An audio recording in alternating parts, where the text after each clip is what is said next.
नमस्कार, आदाब, अभिनंदन, स्वागत आप सबका आपके अपने YouTube चैनल जे सर में। दोस्तों, हम अध्ययन कर रहे हैं राजस्थान के भौगोलिक स्वरूपों का, जिसमें हमने विगत कक्षा में पढ़ लिया है कि किस प्रकार राजस्थान का भौगोलिक विभाजन किया गया। उसमें सबसे पहले थार का महान मरुस्थल हमने पढ़ लिया है। अब बात कर रहे हैं दूसरी एक प्राकृतिक रचना का या प्राकृतिक भू आकृति, जो है अरावली।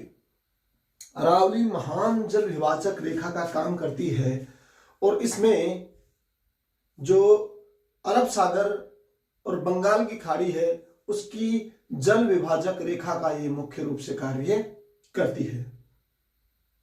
इस महान जल विभाजक रेखा यानी अरावली पर्वत श्रृंखला, आडावाला पर्वत श्रृंखला, जो स्थानीय नाम इसका है, वो का निर्माण अब से लगभग 650 मिलियन वर्ष पहले प्री कैम्ब्रियन युग या प्री कैम्ब्रियन सल्क में हुआ था। यह अवशिष्ट पर्वतमाला है, यानी अब उसका बचा खचा रूप ही हमारे समक्ष मौजूद है। जो इसकी वास्तविक स्थिति थी उससे अपरदित होकर या घटकर अब यह बहुत कम रही है। संभवतः यह पहले बहुत ऊंची रहा करती होगी जब इसका निर्माण हुआ था, अब ये वर्तमान में बहुत कम हो चुकी है। ये अवशिष्ट पर्वत श्रृंखला के नाम से जानी जा सकती है। इस पर्वत श्रृंखला का विस्तार 23 डिग्री 20 मिनट से 28 डिग्री 20 मिनट उत्तरी अक्षांशों के मध्य राजस्थान में है, एवं यदि देशांतरी विस्तार की बात की जाए तो 78 डिग्री 10 मिनट से 77 डिग्री पूर्वी देशांतरों के मध्य अरावली पर्वतमाला स्थित है। इस पर्वतमाला की शुरुआत दक्षिण पश्चिम से उत्तर पूर्व की ओर ये फैली हुई है। दक्षिण पश्चिम यानी ये नक्शा आप बना लीजिए और इसमें देख लीजिए दक्षिण यानी नॉर्थ साउथ, दक्षिण हो गया ये और पश्चिम ये, तो यहां से शुरू होकर उत्तर पूर्व की ओर ये क्या है, फैली हुई है। और ये गुजरात के पालनपुर से शुरू होती है, यानी वहां एक खेड़ ब्रह्मा स्थान है, उस खेड़ ब्रह्मा से शुरू होकर आपके दिल्ली के रायसीना पहाड़ी तक ये जाती है। राजस्थान में खेतड़ी तक इसका विस्तार है। इसकी कुल लंबाई की यदि बात की जाए तो ये 592 किलोमीटर कुल लंबी है, जिसमें से 550 किलोमीटर राजस्थान में इसका क्षेत्र है। अरावली की संपूर्ण लंबाई 692 किलोमीटर, जिसमें 550 किलोमीटर राजस्थान में ये फैली हुई है। इसकी औसत ऊंचाई की बात की जाए तो 930 मीटर इसकी औसत ऊंचाई है। दोस्तों, 930 मीटर अरावली पर्वतमाला की औसत ऊंचाई है। साथ ही इस अरावली पर्वत श्रृंखला के आसपास या अरावली पर्वतमाला पे राज्य की 10% जनसंख्या निवास करती है।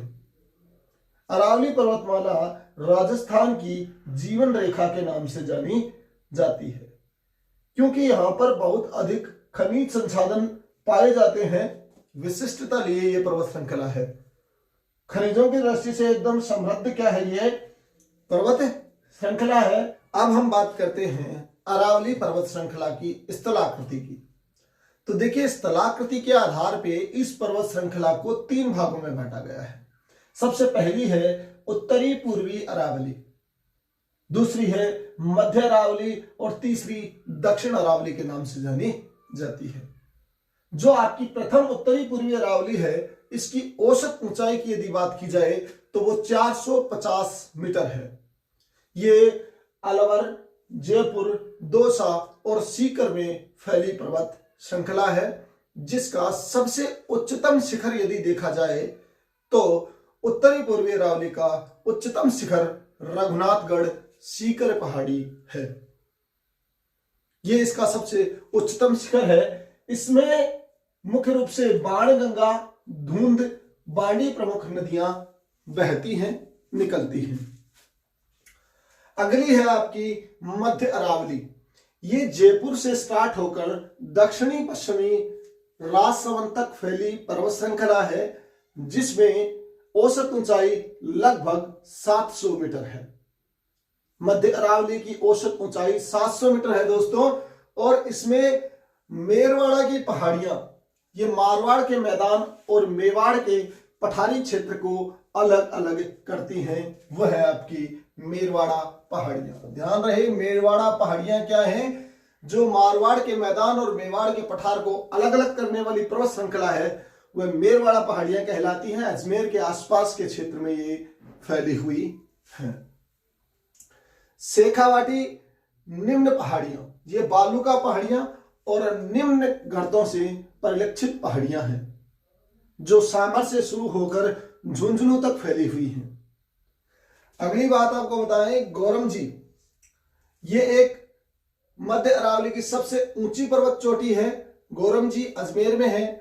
फिर है आपका माराए जी, टोडगढ़ के पास है 933 मीटर, और गौरम जी 934 मीटर। तारागढ़ 870 मीटर अजमेर में स्थित पर्वत चोटी है। इस प्रकार यह मध्य अरावली है। हम केवल वे चीजें पढ़ रहे हैं जो अपनी परीक्षा की दृष्टि से महत्वपूर्ण है। हालांकि यदि अरावली का अध्ययन किया जाए तो काफी लंबा चौड़ा इसका होगा। एक ही अपनी क्लास लगभग 2-3 घंटे की हो जाएगी। मैं चाह रहा हूं कि शॉर्ट से शॉर्ट आपको अधिक से अधिक जानकारी मिल जाए। इसमें कुछ पर्वत, इस जो मध्य अरावली पर्वत श्रृंखला है, इसमें कुछ दर्रे हैं। उनमें देखिए झीलवाड़ा, कछवाली, पीपली, अरनिया, ये कुछ प्रमुख दर्रे हैं। यहां ब्यावर के पास 5 दर्रे हैं महत्वपूर्ण। परीक्षा में आ सकते हैं कि ब्यावर के पास 5 दर्रे कौन से हैं? तो वे दर्रे क्रमशः बार, पखेरिया, शिवपुरिया और देबारी सूरा नाम से जाने जाते हैं। ये थी आपकी मध्य अरावली। अब हम बात कर रहे हैं दक्षिण अरावली की। देखिए दोस्तों, दक्षिण अरावली अरावली पर्वत श्रृंखला की सबसे महत्वपूर्ण स्थलाकृति है। इस स्थलाकृति में अधिकतम खनिज संसाधन पाए जाते हैं। बहुत अधिक जनसंख्या यहां निवास करती है इस क्षेत्र में। यदि इस अरावली के कुल क्षेत्रफल में यदि जनसंख्या की बात की जाए तो दक्षिण अरावली जनसंख्या की दृष्टि से समृद्ध है।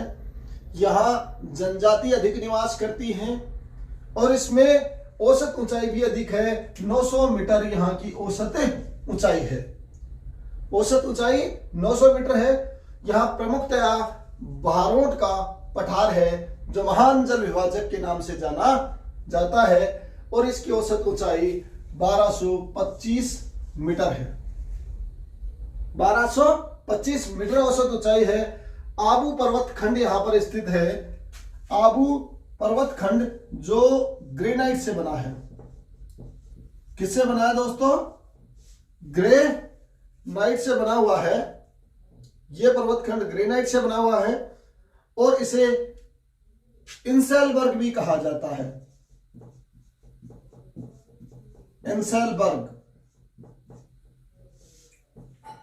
इंसेलबर्ग इसे कहा जाता है। आबू पर्वत खंड को उड़िया पठार इस क्षेत्र में स्थित है। उड़िया पठार 1360 मीटर। उड़िया पठार 1360 मीटर है। राज्य की बहुत सारी नदियां इस क्षेत्र से निकलती हैं। अब बात करते हैं माउंट आबू जो है। माउंट आबू के कुछ पर्यटन स्थल हैं, जिसमें है टोडरॉक, ननरॉक, सन पॉइंट, गौतम आश्रम, नक्की झील, अर्बुदा देवी मंदिर। ध्यान रहे, अर्बुदा देवी के नाम पर ही आबू का नामकरण हुआ है। अर्बुदा के नाम पर ही आबू का नामकरण हुआ है।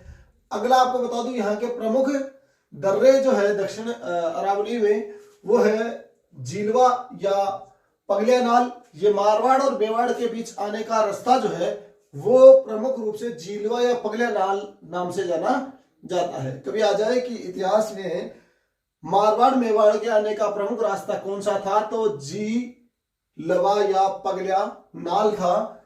रामेश्वर नाल ये तंग दर्रा है, हाथीगुड़ा है, देसूरी नाल है, देवर और हल्दी घाटी प्रमुख यहाँ के दर्रे हैं। अब हम अरावली स्थित कुछ प्रमुख ऊंची चोटियां हैं, उनका क्रम से नाम याद रखेंगे। कई बार परीक्षा में आ जाता है कि इनमें सही क्रम में चोटियों का नाम जो है वो जचाइए, या सही क्रम में लिखिए, या सही क्रम में चयन कीजिए। तो देखिए, वैसे तो गुरु शिखर है, शेर है, दिलवाड़ा है, जरका है, असलगढ़ है, कुंभलगढ़ है, रघुनाथगढ़ है, खो नागौरियान है, तारागढ़ है, इसके अलावा भैराच है, बबाई है, बैराट है। पर ये सब मान लीजिए कि क्रम से याद ना हो, उस स्थिति में एक सूत्र है, और वो सूत्र क्या है कि गुरु से दिल लगाकर जरा आशा को बनाए रखो, तारा भैरू बाबा। गुरु से दिल लगाकर जरा आशा को बनाए रखो, तारा भैरू बाबा। इस ट्रिक को अप्लाई भी कर लेते हैं। गुरु से गुरु शिखर हो जाएगा जो सिरोही में है, से शेर हो जाएगा, से शेर जो सिरोही में स्थित है, दिल लगाकर से हो जाएगा आपका दिलवाड़ा जो भी सिरोही में स्थित है। फिर जरा आ गया, जरा से जरगा हो जाएगा दोस्तों जो उदयपुर में स्थित है। आशा से अचलगढ़ हो जाएगा दोस्तों जो सिरोही में स्थित है। और फिर को से कुंभलगढ़ हो जाएगा दोस्तों, कुंभलगढ़ राजसमंद में स्थित है। और फिर रे से रघुनाथगढ़ हो जाएगा, खो से खो नागौरियान हो जाएगा जो जयपुर में स्थित है। तारा का मतलब तारागढ़ हो जाएगा, अजमेर में स्थित है। भैरू से भैराच हो जाएगा जो ये आपका अलवर में स्थित है। बा से बबाई हो जाएगा जो झुंझुनू में स्थित है दोस्तों। और बा से बैराट हो जाएगा जो जयपुर में स्थित है। इस प्रकार हम 1 2 3 4 5 6 7 8 9 10 11 12 यानी हम लगभग 12 ऊंची चोटियों के बारे में जान चुके हैं। और उसके लिए एक सीधा सा मंत्र है, वो है कि गुरु से दिल लगाकर जरा आशा को बनाए रखो, तारा भैरू बाबा। यानी तारा भैरू बाबा है, उसको कहा गया है कि गुरु से दिल लगाकर जरा आशा को बनाए रखो, गुरु से दिल लगाकर जरा आशा को बनाए रखो, तारा भैरू बाबा। ये ट्रिक है जिससे हम पूरे मतलब जो पर्वत चोटियां हैं उनको क्रम वाइज याद रख सकते हैं। तो दोस्तों ये थी आपकी अरावली पर्वतमाला। इसके बाद अध्ययन किया जाएगा अगले टॉपिक का जो है आपका पूर्वी मैदान और दक्षिण का पठार। पूर्वी मैदानी प्रदेश या पूर्वी मैदानी भाग। देखिए दोस्तों, पूर्वी मैदानी भाग जो है उसका निर्माण नदियों द्वारा लाई गई जलोढ़ मिट्टी से हुआ है। इस मैदान का निर्माण गंगा यमुना की सहायक नदियों के द्वारा किया गया है। इस मैदान में प्रमुखतः जलोढ़ मिट्टी पाई जाती है। इस मैदानी भाग की बात करें तो यह राजस्थान के क्षेत्रफल का 23% भाग है। 39% जनसंख्या यहां पर निवास करती है राजस्थान की। यह राजस्थान का सर्वाधिक जनसंख्या घनत्व वाला भूभाग है। यहां जनसंख्या घनत्व अधिक है। इसके पीछे सबसे बड़ा कारण है कि यहाँ की उपजाऊ मिट्टी है और यहाँ पर कृषि क्षेत्र अधिक पाया जाता है, इसलिए यहाँ जनसंख्या घनत्व भी अधिक है। यहाँ पर मुख्य रूप से जो फसलें हैं वो गेहूं, जौ, चना, तिलहन और सरसों की फसलें मुख्य रूप से पाई जाती हैं। सिंचाई का मुख्य स्रोत इस मैदानी क्षेत्र में कुएं हैं। ये भूभाग 3 मुख्य रूपों में जाना जाता है: चंबल बेसिन, माही बेसिन और बाणगंगा बनास बेसिन या बनास बाणगंगा बेसिन के नाम से जाना जाता है।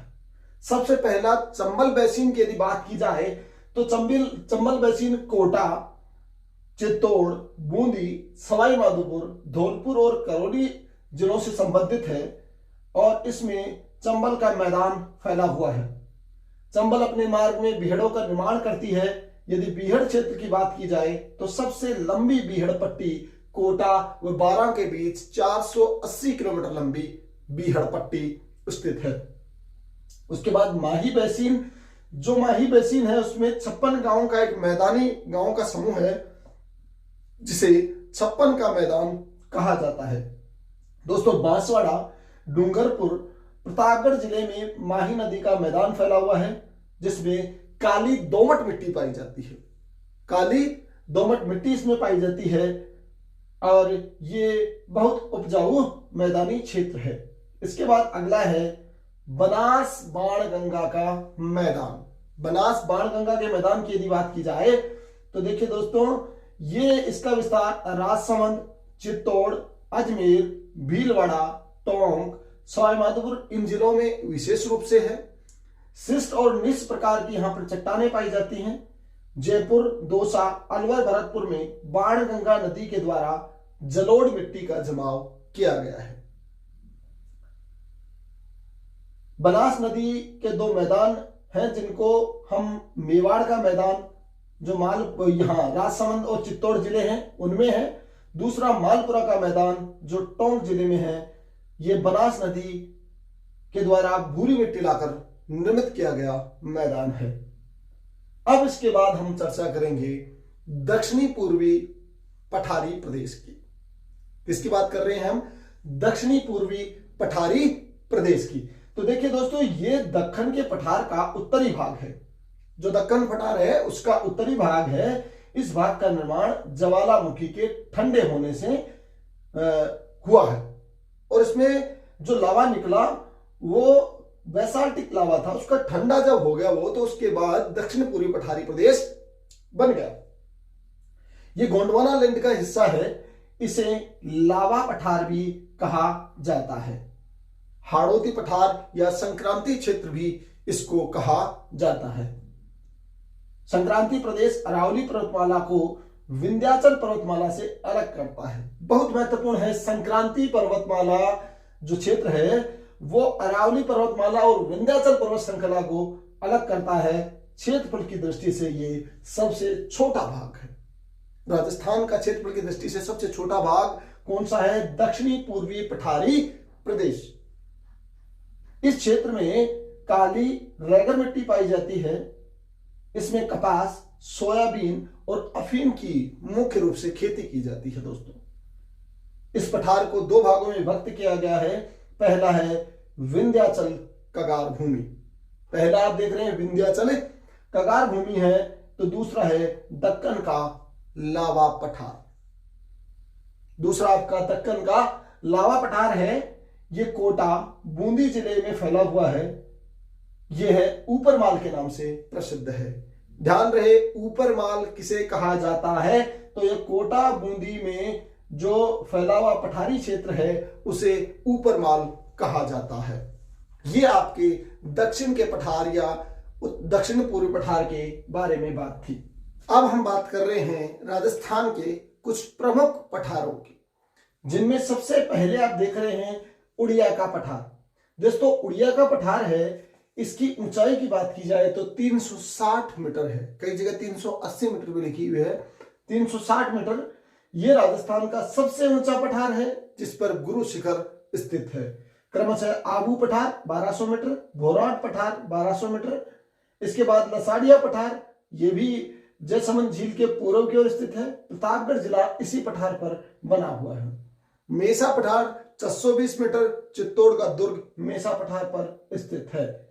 ऊपरमाल का पठार, ये भैंसरोडगढ़ से बिजोलिया के मध्य स्थित है। भैंसरोडगढ़ से बिजोलिया के मध्य स्थित पठार ऊपरमाल का पठार के नाम से जाना जाता है। कांकनबाड़ी का पठार, ये अलवर जिले में स्थित है। अलवर जिले में है। ये इस प्रकार राजस्थान के प्रमुख पठार थे। अब राजस्थान की प्रमुख पहाड़ियां कौन कौन सी है? देखिए, सबसे पहले भाकर, सिरोही जिले में स्थित पहाड़ी भाकर नाम से जानी जाती है, जैसा आप स्क्रीन में देख भी रहे हैं। इसके बाद है गिरवा। ये उदयपुर में तस्तरीनुमा पर्वत है। गिरवा उदयपुर में तस्तरीनुमा जो पर्वत है उदयपुर को घेरे हुए, उसे गिरवा कहते हैं। मुकुंदरा हिल्स कोटा झालावाड़ के बीच में स्थित है। मालानी पर्वत बालोतरा बाड़मेर में स्थित है, जबकि नाकोड़ा पर्वत सिवाना बाड़मेर में स्थित है। इसे 56 की पहाड़ियां भी कहा जाता है। बहुत महत्वपूर्ण है, 56 की पहाड़ियां कहां पर स्थित है? तो ये नाकोड़ा पर्वत के पास बाड़मेर में स्थित है। 56 का मैदान, 56 गांवों का समूह है, ये कहलाता है आपका 56 का मैदान। आगे देखिए आप, सुंदा पर्वत भीनमाल जालोर में है। सुंदा माता का यहां मंदिर है। यहां पर सबसे पहली रोपवे लगी थी। फिर उसके बाद है भैराज पर्वत, अलवर में स्थित है। दोस्तों, खो पर्वत, ये मैंने आपको बता भी दिया, अलवर में है। और खो नागोरियन जो चोटी है वो जयपुर में है। छपनारा भाकर, ये सिवाना बाड़मेर में स्थित है। इस पर हल्देश्वर तीर्थ स्थल है। चिड़ियाटूक पहाड़ी जोधपुर मेहरानगढ़ चिड़ियाटूक पहाड़ी पर है, ये नोट कर लीजिए आप बात महत्वपूर्ण है। चिड़ियाटूक पहाड़ी ये मेहरानगढ़ दुर्ग इस पर है। चित्रकूट पहाड़ी की बात की जाए या त्रिकूट पहाड़ी की तो जैसलमेर का किला इसी पर है। त्रिकूट पहाड़ी जैसलमेर का किला यहाँ पर स्थित है। मेरवाड़ा की पहाड़ियां, अजमेर और राजसमंद की पहाड़ियां मेरवाड़ा की पहाड़ियां कहलाती हैं, क्योंकि अजमेर मेरवाड़ा को अलग करते हैं। जब हम पढ़ रहे थे तब हमने ये चीज पढ़ी थी पिछले इसी क्लास में, हमने जब अजमेर मेरवाड़ा पहाड़ियां पढ़ी उसी समय मैंने आपको बताया था। जसवंतपुरा पहाड़ी जालोर, इस पर डोरा पर्वत, रोजा भाकड़, इसराना भाकर तथा झाड़ोल पहाड़ इस पर स्थित है। ध्यान रहे जसवंतपुरा पहाड़ी। अब कुछ महत्वपूर्ण तथ्य हैं जो अभी आप देख रहे हैं स्क्रीन पे। उनमें सबसे पहली बात है व्यर्थ भूमि। भारत की कुल व्यर्थ भूमि का 20% भाग राजस्थान में है दोस्तों, और इसका कारण चंबल की बीहड़ है। जो व्यर्थ भूमि है वो सर्वाधिक कहां है? राजस्थान में 20% है सकल व्यर्थ भूमि की, भारत की 20%। सर्वाधिक भूमि जैसलमेर में है, अनुपातिक दृष्टि से व्यर्थ भूमि राजसमंद में है, और चंबल के बीहड़ का इसमें विशेष योगदान है। बीहड़ का मतलब व्यर्थ का मतलब जहां कृषि नहीं होती है, अब बीहड़ों में भी नहीं होती। अब सर्वाधिक की बात की जाए जैसलमेर, स्वाभाविक है कि यहां पर रेगिस्तान ही रेगिस्तान है। बीहड़ में ये नहीं कह रहा हूं कि बीहड़ ही यहां पर व्यर्थ भूमि है। व्यर्थ भूमि के पीछे का कारण बीहड़ भूमि भी एक कारण ही है इसमें। फिर अधात्विक खनिज, भारत में सर्वाधिक अधात्विक खनिज अरावली पर्वतमाला में पाया जाता है। देख रहे हैं आप, सर्वाधिक कहां पाया जाता है? अरावली पर्वतमाला में पाया जाता है। फिर उसके बाद है सरिया सरोवर। वर्षा की जब रुत होती है या ऋतु होती है उस समय अस्थायी जो तालाब झरोवर बन जाते हैं उन्हें क्या कहते हैं? सरिया सरोवर कहते हैं। जब हम पढ़ रहे थे रेगिस्तान तो उस चैप्टर में, आप पीछे के चैप्टर में आप जाके भी देख सकते हैं कि वहां मैंने आपको स्पष्ट बताया है कि सर क्या है। दो जो वो होते हैं ना सैंडस्टोन यानी बालू का स्तूप, उन बालू का स्तूपों के मध्य जल अस्थायी रूप से भर जाता है, वो सर कहलाता है। जोहड़ या नाड़ा बहुत महत्वपूर्ण है। जोहड़ या नाड़ा, कच्चे पक्के कुओं को जोहड़ या नाला कहा जाता है। पलाया, ये देखिए अस्थायी झीलें होती हैं, जो खारे पानी की झीलें हैं, ये पवन निर्मित अस्थायी झील होती हैं जिन्हें पलाया झील कहा जाता है। खड़ीन बहुत महत्वपूर्ण है। जैसलमेर में 15वीं शताब्दी में पालीवाल ब्राह्मणों द्वारा अपनाई गई वर्षा जल संग्रहण पद्धति को खड़ीन कहा जाता है। कई बार परीक्षा में आ चुका खड़ीन क्या है, तो ये जैसलमेर में 15वीं शताब्दी में पालीवाल जाति के ब्राह्मण थे, उनके द्वारा जल संग्रहण की एक प्रणाली अपनाई गई जिसे खड़ीन कहा गया है दोस्तों। हमादा, हमादा एक पथरीला मरुस्थल है दोस्तों, जहां पर पत्थर स्थित हो मरुस्थल में, वो पथरीला मरुस्थल होता है। ये जैसलमेर के लोदरवा व रामगढ़ तहसील में मुख्य रूप से पाया जाता है। रैग एक मिश्रित मरुस्थल है जिसमें पथरीला और रेतीला दोनों मरुस्थल पाए जाते हैं, उसे रैग कहा जाता है। उसके बाद मरु त्रिकोण बहुत ज्यादा परीक्षाओं में आ चुका है। मरु त्रिकोण स्पेशली दोबारा कान खोल के सुन लो और स्क्रीन पे भी देख लो आप कि मरु त्रिकोण बीकानेर, जैसलमेर और जोधपुर में है। कई बार परीक्षाओं में आया और इसमें बहुत लोगों ने गलत किया। पीएसआई में भी शायद आया था, सब इंस्पेक्टर में। बीकानेर, जैसलमेर और जोधपुर में ये क्या है? मरु त्रिकोण होता है। अब अगला है सौर त्रिकोण। देखिए एक बार आप, सौर त्रिकोण बहुत महत्वपूर्ण है। सौर त्रिकोण भी आपको बताऊं, इसके अंतर्गत बाड़मेर, जैसलमेर और जोधपुर जिले आते हैं। ये कंफ्यूजन करने वाला है। सौर त्रिकोण में बाड़मेर आ जाता है और मरु में बीकानेर आ जाता है। बीकानेर मरु त्रिकोण, सौर त्रिकोण यहां बाड़मेर सम्मिलित कर लेते हैं, जोधपुर जैसलमेर यथावत है। फिर उसके बाद है नाचना।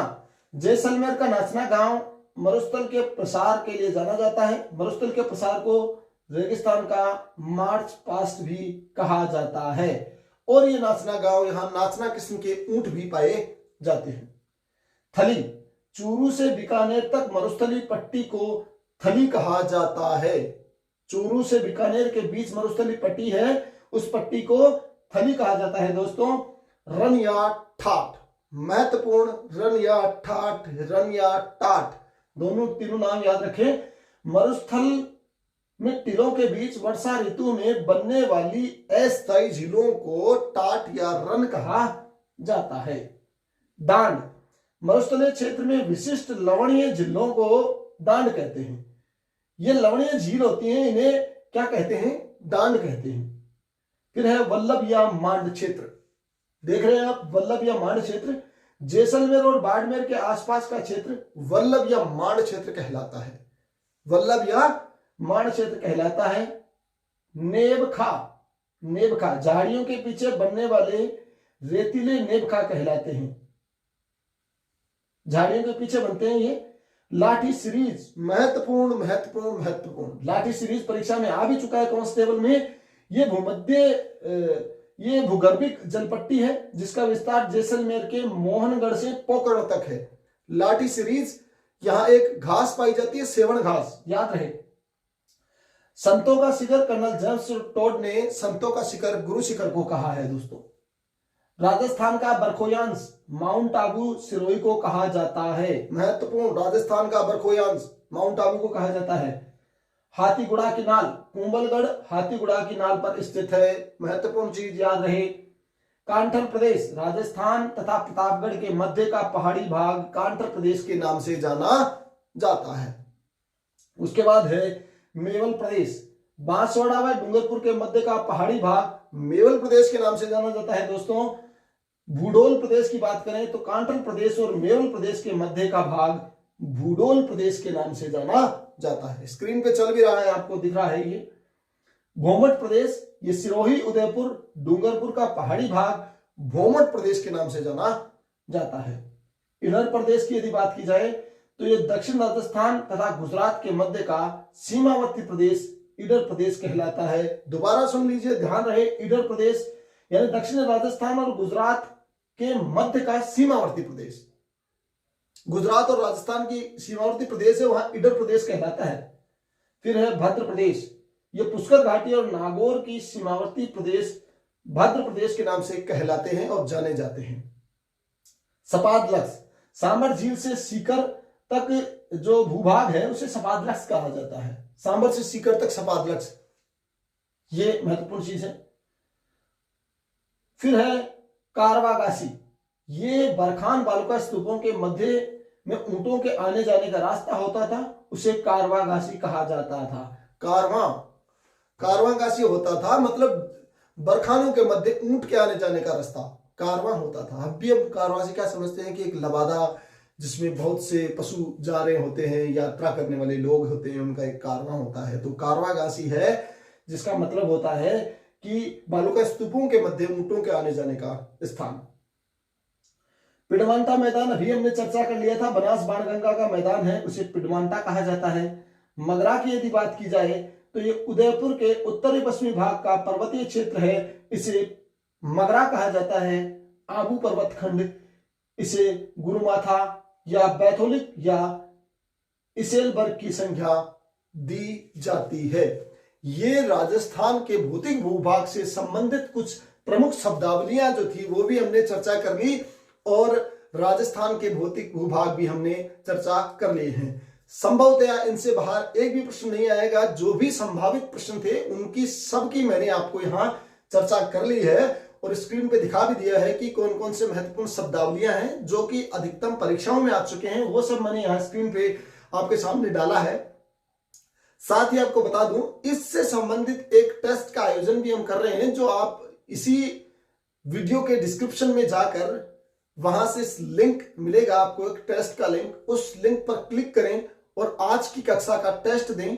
फिर स्वयं के स्तर का पता करें। यदि आपको चीजें समझ में नहीं आती तो आप मुझे इसमें कमेंट करके बता सकते हैं कि हाँ जी मुझे ये चीज समझ में नहीं आ रही। मैं आज के इस क्लास के लिए आपको एक व्हाट्सएप नंबर भी डाल रहा हूं जिसपे आप मुझे पर्सनली चैट कर सकते हैं, पर वो व्हाट्सएप के लिए है केवल। अगर कोई और दिक्कत हो तो आप मुझे बताइए समझने से संबंधित। इस चैनल को सब्सक्राइब नहीं किया तो निश्चित रूप से सब्सक्राइब कर लीजिए। मिलते हैं अगली क्लास में, तब तक के लिए धन्यवाद। जय हिंद, जय भारत।